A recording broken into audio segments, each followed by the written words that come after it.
नमस्कार दोस्तों, एक बार फिर से आप सभी का स्वागत है।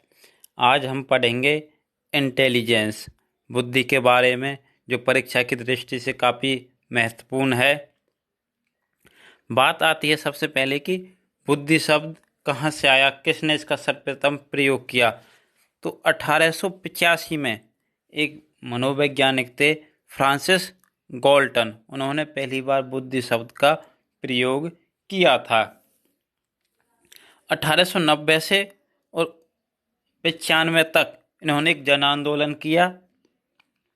जन आंदोलन का मुख्य उद्देश्य क्या था कि जो बुद्धि के मापन है उनके मापदंड तय किए जाएं कि हम बुद्धि को किस प्रकार माप सकते हैं।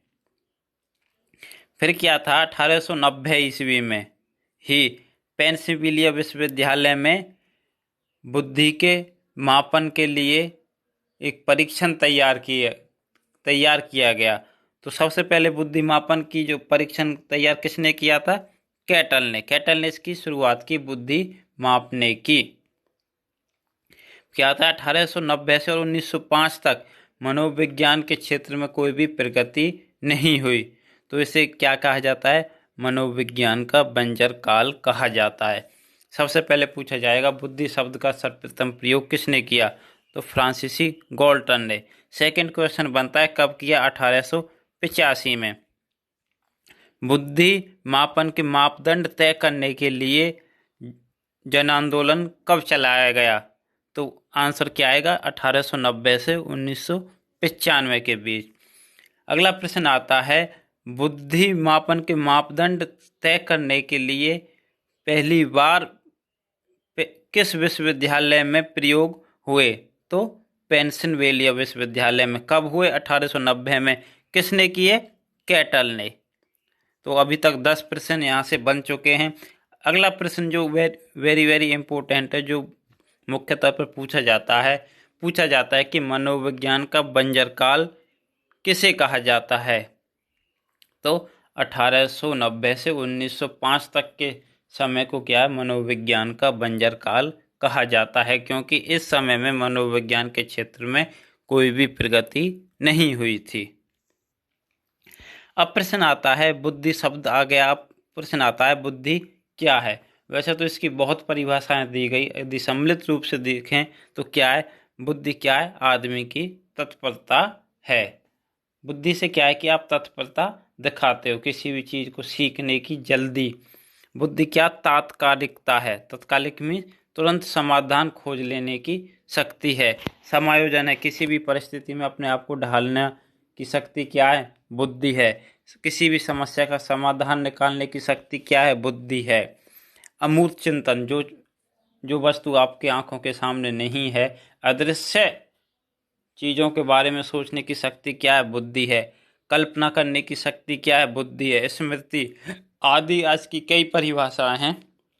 तो क्या है? बुद्धि इन्हीं सभी चीजों का सम्मिलित रूप है।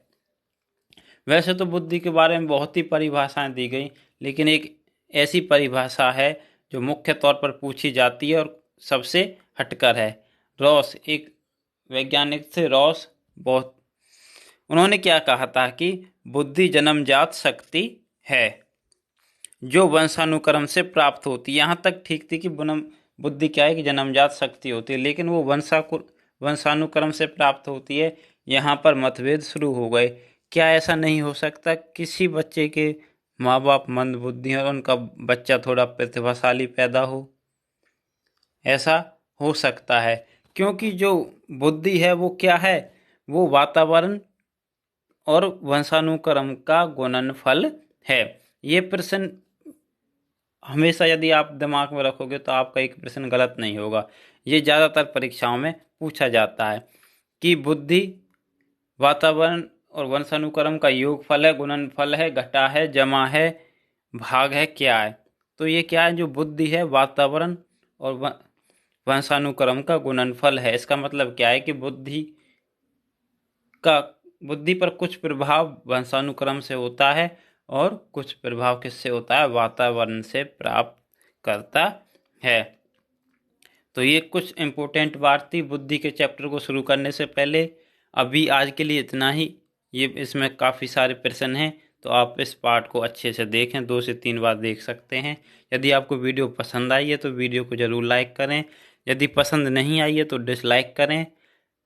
पसंद ना आने का कारण क्या रहा है नीचे कमेंट करके बताएं, और इस वीडियो को अन्य लोगों तक शेयर करें। आपके पसंद आने नापसंद आने मतलब आपकी प्रतिक्रिया के हिसाब से हमारी अगली वीडियो आएगी। तब तक आप प्रतिक्रिया दें, लाइक करते हैं। यदि अच्छा रेस्पॉन्स आ रहा है तो हम नेक्स्ट वीडियो जल्दी लेकर आएंगे। थैंक यू दोस्तों।